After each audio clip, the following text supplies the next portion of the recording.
Síntesis biográfica de Marx y Engels, por Ernesto El Che Guevara. Carlos Marx y Federico Engels nacieron geográfica y cronológicamente cercanos, el primero en Treveris, el 5 de mayo de 1818, el segundo en Barmen, el 28 de noviembre de 1820. Ambas ciudades de la provincia alemana de Renania no se conocieron en su primera juventud y vivieron en ambientes radicalmente distintos. Carlos Marx era hijo de un abogado judío converso al cristianismo, pero toda su familia estaba impregnada de tradiciones religiosas hebreas. No fue pobre, aunque debió de haber sentido las punzadas de los prejuicios raciales. Se inscribió para seguir la carrera de jurisprudencia en Bonn, continuándola en Berlín, donde comenzaron sus inquietudes filosóficas. Se doctoró en filosofía en Jena en 1841, presentando como tesis de grado un estudio sobre Demócrito y Epicuro. Federico Engels no llegó a completar el bachillerato, convirtiéndose en negociante, ocupación de su padre, pero siguió cursos de filosofía en Berlín en ocasión de cumplir su servicio militar. Toda su vida estuvo cubierto de privaciones económicas y su gran preocupación fue el de ayudar a subsistir a su amigo Marx, perseguido siempre por la miseria y que jamás en su vida trabajó en otra cosa que en sus investigaciones científicas y la organización de la clase obrera. Mientras el padre de Marx, imbuido de un espíritu liberal, comprendía las inquietudes de su hijo, la familia de Engels, sobre todo su padre, sufría mucho por las andanzas de Federico, quien desde niño mostró un carácter rebelde a todo dogma. Ambos hicieron sus primerísimas armas en literatura componiendo versos que la crítica considera insignificantes, cesando rápidamente estos escarceos juveniles. Ambos fueron atraídos en su juventud por la filosofía de Hegel y participaron en las discusiones de los jóvenes hegelianos. Ambos fueron deslumbrados por Feuerbach y ambos simultáneamente lo superaron para llevar adelante el materialismo dialéctico. Lo superaron para llevar adelante una asociación sin par en la historia, tanto por la magnitud de los hombres que la integraron como por la fidelidad de una amistad sin tachas. De sus vidas anteriores al encuentro poco hay que decir, y solo un personaje es digno de la mención por el inmenso papel que jugara en la vida de Marx. Jenny de Westfalia, esta mujer de la pequeña nobleza alemana, constituye el otro pilar de su vida.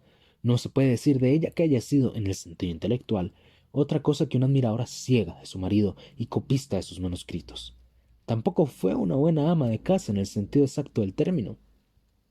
Su grandeza estriba en el haber percibido el alcance del genio de su marido y la necesidad de que alcanzara a expresarlo en sus obras, sacrificando a esta tarea común los más íntimos sueños de las mujeres de su clase. Acostumbrada a los mimos, el ocio y la orgullo económica y la tranquilidad de su posición social, puede decirse que todo lo perdió de golpe al ligarse indisolublemente al revolucionario intransigente, sin renuncias, que era Marx. Y hasta varios de sus hijos murieron por causas directas e indirectamente imputables a la miseria en que vivieron muchos años. Constituyeron un matrimonio modelo, y de la fuerza de su cariño recíproco dan fe estas letras de su hija menor, narrando la despedida de Marx, viejo y enfermo, de su mujer agonizante a causa de un tumor maligno. En la gran alcoba delantera estaba acostada nuestra pobre madre, y al lado, en la alcoba pequeña, el moro.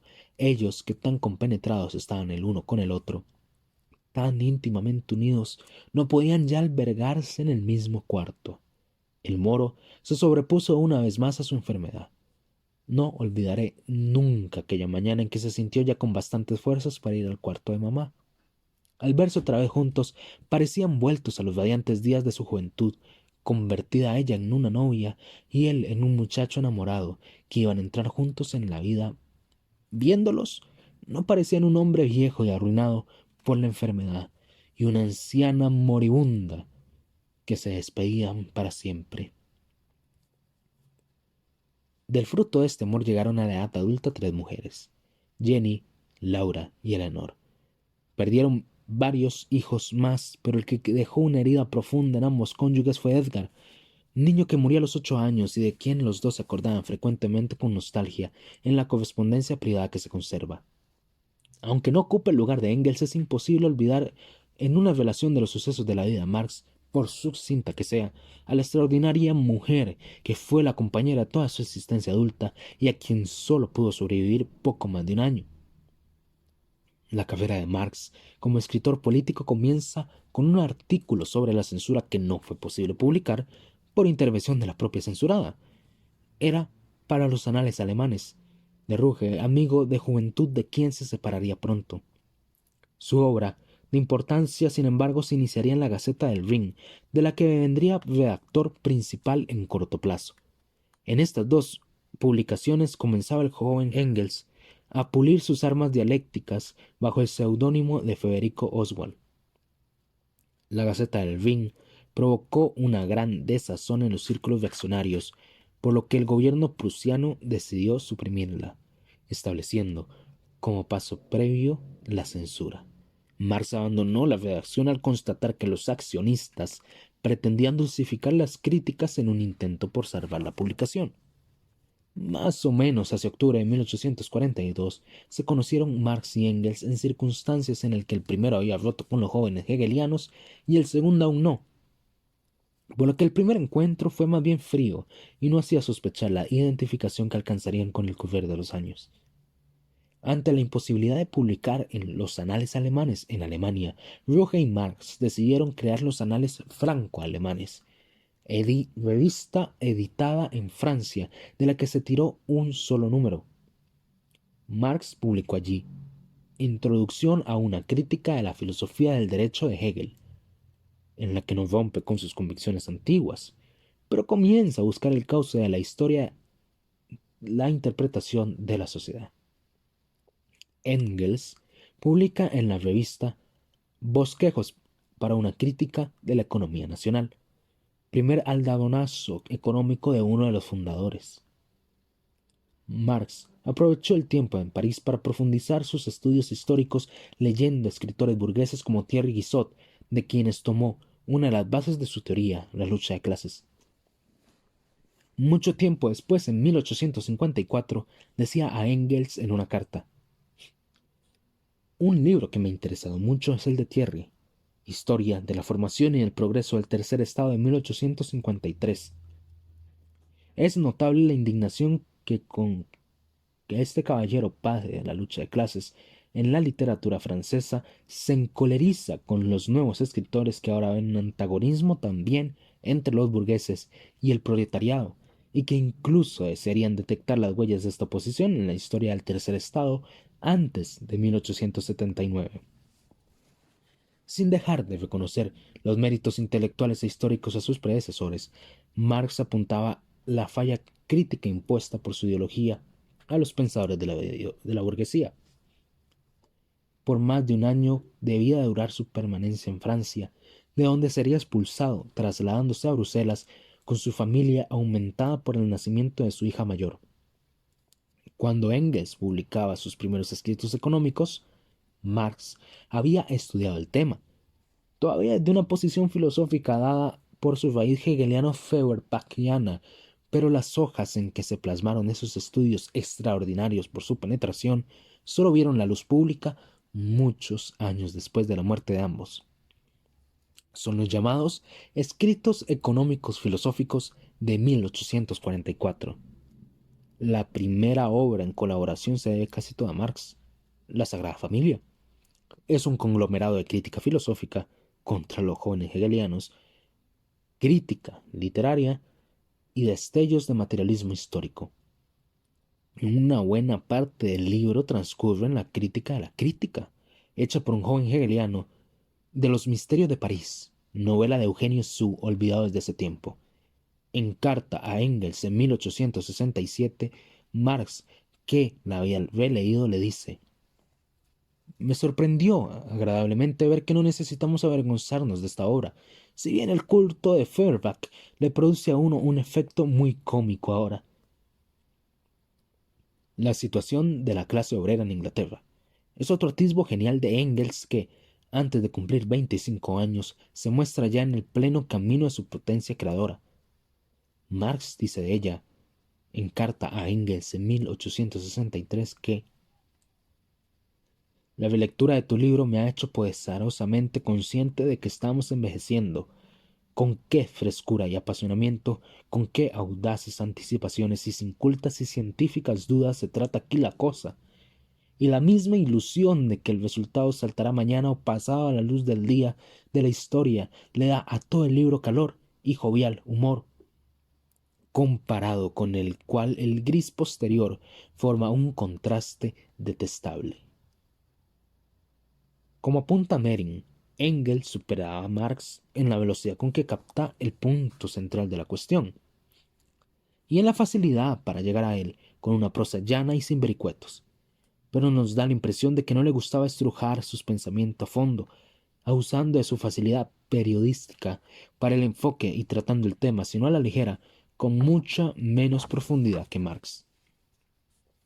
Sus principales obras son retazos de pensamiento, polémicas, como el Antiduring, filósofo a quien se salva del olvido con su título, y poco más que glosas en la familia, la propiedad privada y el Estado, que tan importantes han sido, sin embargo, en la historia del pensamiento marxista.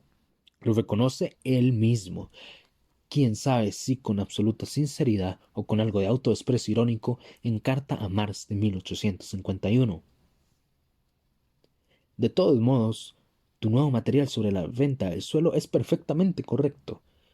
Nunca me pudo convencer la afirmación de Ricardo de que la improductividad de la tierra crece junto con la población, y tampoco pude hallar nunca una afirmación de su afirmación de que el precio del cereal aumenta.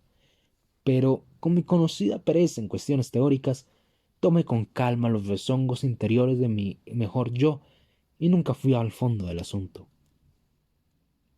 Marx llegaba un poco más tarde, pero su poderosa humanidad se concentraba todo en recorrer el camino infatigablemente, de arriba abajo, de abajo arriba, en las ramas, sin perder de vista el tronco, sin desesperar jamás en su empeño hasta coronarlo con el capital. Toda su obra y su vida es una preparación para esta síntesis maestra. En Bruselas, los dos socios redactaron un nuevo manuscrito, La ideología alemana. Otro de sus hijos nonatos, que vieron la luz después de la muerte de sus progenitores. Se repite aquí la fraseología tumultuosa de la Sagrada Familia, la ironía tan docta que se hace difícil de entender a los modestos lectores de hoy, y en la sucesión de las andanzas contra quienes resultaron enanos, sin lugar en la historia. Asoma en este libro más decantada la visión de la sociedad como una gran síntesis en continuo cambio, con violentas conmociones y con características propias en cada época, y también la preocupación concreta por los problemas sociales que los colocan cerca de los comunistas de aquel momento y de Proudhon, a quien, no obstante, analizan con espíritu acuicioso. La crítica de los socialistas modernos, especie de secta filosófica que pretendía ponerse por encima de los luchadores políticos desde el plano del pensamiento puro, es tan certera como despiadada. La concordia entre caracteres tan opuestos y con visiones tan contradictorias de la sociedad como Proudhon y Marx no podían durar. Aquel escribió La filosofía de la miseria, y éste contestó con Miseria de la filosofía. Esta obra polémica que enemistó de por vida a ambos contrincantes tiene la importancia de ser la primera en que se da un bosquejo completo del materialismo histórico. Todavía le faltaba mucho camino para culminar su obra, pero aquí plasmó lo esencial. Corría así el año 1847. En carta a P. V. Annenkopf del 28 de diciembre de 1846 da una síntesis de su crítica a Proudhon, de la que se extraen estos párrafos. Debo confesarle que me encuentro malo, muy malo al libro en conjunto. Usted mismo se ríe en su carta de la marca de filosofía alemana de que hace ostentación M. Proudhon en esta obra oscura e informe, pero supone que el tema económico no ha sido infectado por el veneno filosófico. También yo estoy muy lejos de imputar las fallas de la discusión económica a la filosofía de Proudhon. No es que Proudhon nos dé una falsa crítica de la economía política por poseer una absurda teoría filosófica, sino que nos da una teoría filosófica absurda porque no puede comprender la situación social de hoy en día en su engrandment, concatenación. Para emplear una palabra que, como muchas otras cosas, Proudhon ha tomado de Fourier, que es la sociedad, cualquiera sea su forma, el producto de la actividad recíproca de los hombres. ¿Los hombres son libres de elegir por sí mismos esta o aquella forma de sociedad? De ninguna manera. Supóngase un estado particular del desarrollo de las fuerzas productivas del hombre, y se tendrá una forma particular de comercio y consumo. Supóngase etapas particulares del desarrollo de la producción, del comercio y del consumo, y se tendrá un orden social correspondiente, una correspondiente organización de la familia y de las jerarquías y de las clases. En una palabra, una correspondiente sociedad civil. Presupóngase una sociedad civil dada, y se tendrán condiciones políticas particulares que sólo son la expresión oficial de la sociedad civil. Nunca comprenderá esto Proudhon, porque cree que hace algo grande partiendo del Estado para comprender la sociedad, es decir, yendo del resumen oficial de la sociedad a la sociedad oficial. Es superfluo que los hombres no son libres de elegir sus fuerzas productivas, que son la base de toda su historia, puesto que cada fuerza productiva es una fuerza adquirida producto de la actividad anterior. Todas las viejas formas económicas, las relaciones sociales correspondientes y las condiciones políticas eran la expresión oficial de la vieja sociedad civil y fueron destruidas en Inglaterra. Así pues, las formas económicas en que los hombres producen, consumen e intercambian son transitorias e históricas. Al conquistarse nuevas fuerzas productivas, los hombres cambian su método de producción y con el método de producción todas las relaciones económicas, las que son meramente condiciones necesarias de este modo particular de producción. Monsieur Proudhon ha comprendido muy bien el hecho de que los hombres producen vestidos, ropa blanca, sedas, y un gran mérito suyo es al haber comprendido este poquito. Lo que no ha entendido es que estos hombres, de acuerdo a sus fuerzas, también producen las relaciones sociales, en cuyo seno confeccionan los vestidos y la ropa blanca.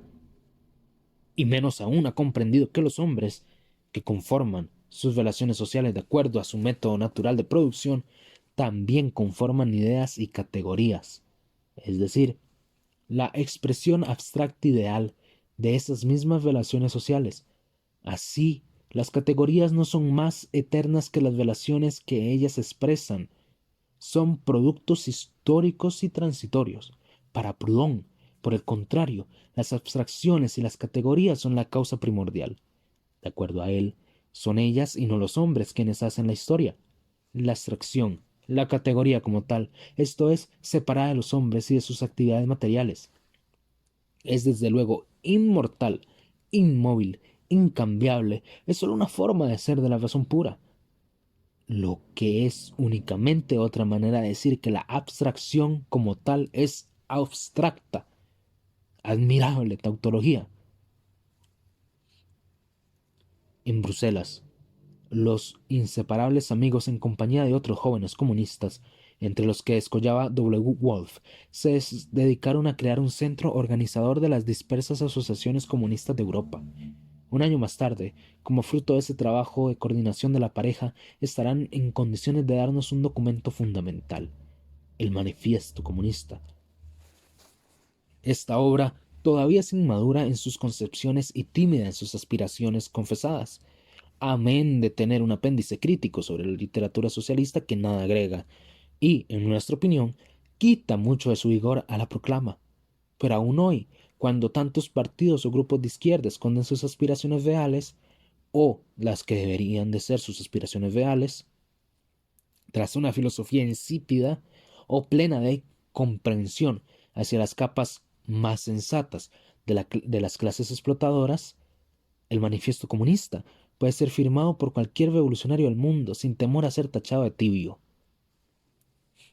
En el año 1848 fue una verdadera temeridad que, tal vez, no fuera castigada brutalmente debido a la poca abstención que se daba a la recién fundada Liga de los Comunistas, organización responsabilizada con el manifiesto, redactado por Marx en estrecha colaboración con Engels. Durante este lapso, Marx y Engels siguieron profundizando sus conocimientos en economía política, pero además entraron de lleno en la política alemana, fundando en Colonia la nueva Gaceta del Rin, amparados en el soplo revolucionario que corrió por toda Europa en 1848.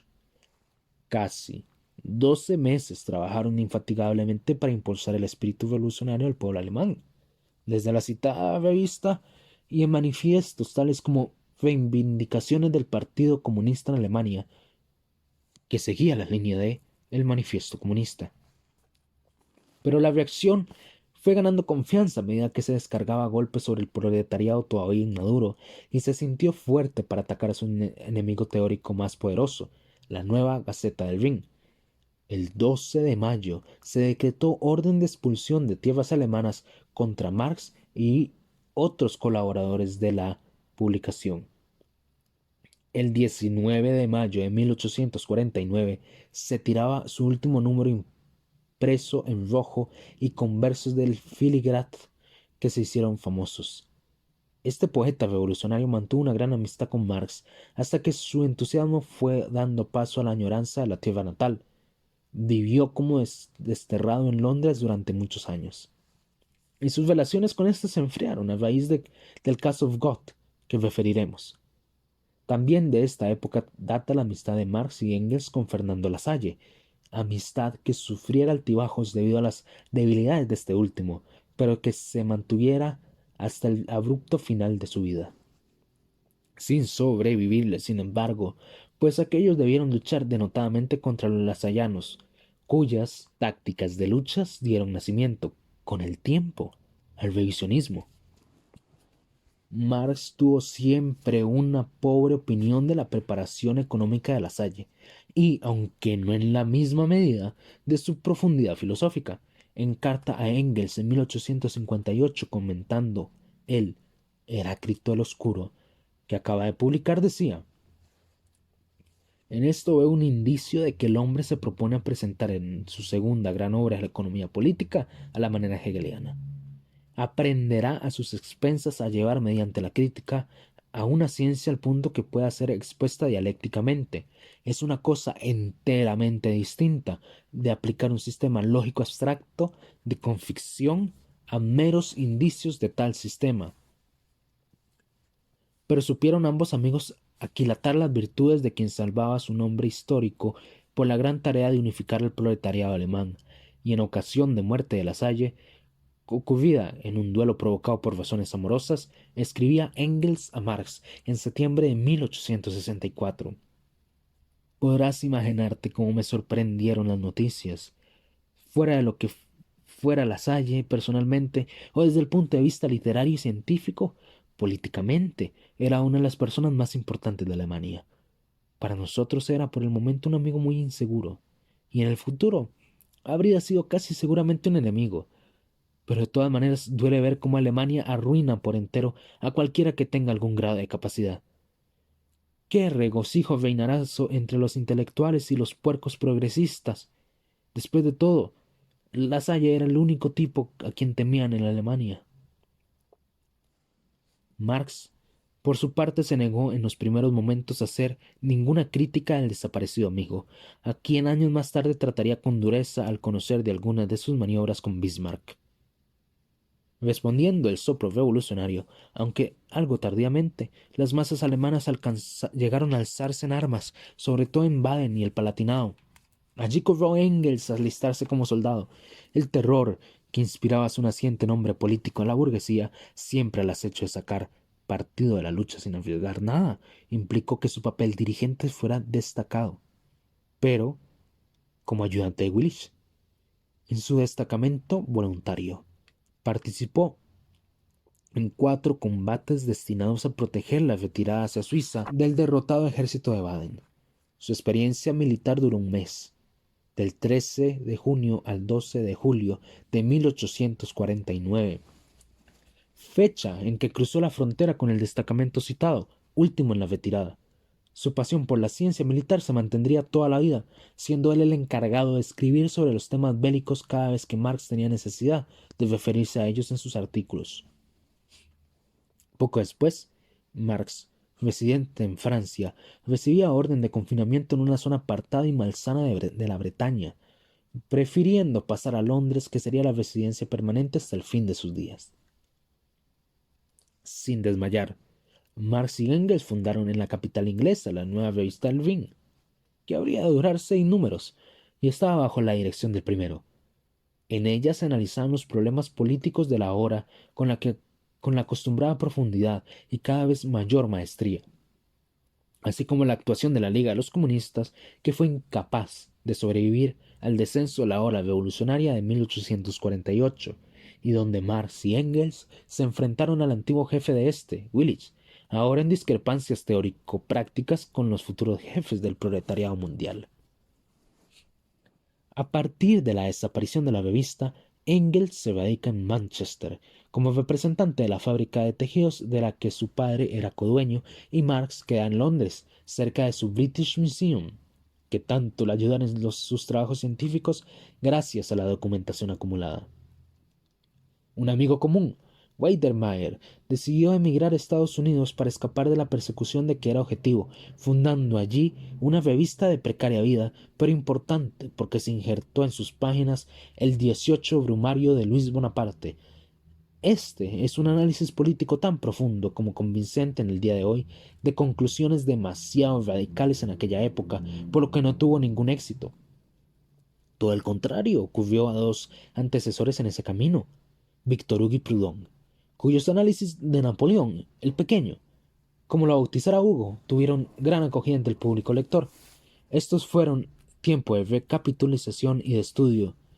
Marx publica La lucha de clases en Francia de 1848 a 1850 y el 18 Brumario de Luis Bonaparte. Engels, por su parte, escribe La guerra campesina en Alemania y Revolución y contrarrevolución en Alemania. La tesis sostenida por ambos de que sabía que esperar mejores condiciones revolucionarias chocó contra el fervor ciego de Willich, partidario de la acción a ultranza. Al fin, la pareja se separó del grupo de los emigrados con sus querellas estériles que los distraían de la tarea científica que habían trazado. A propuesta de Marx, en noviembre de 1852, la Liga de los Comunistas se declaró disuelta.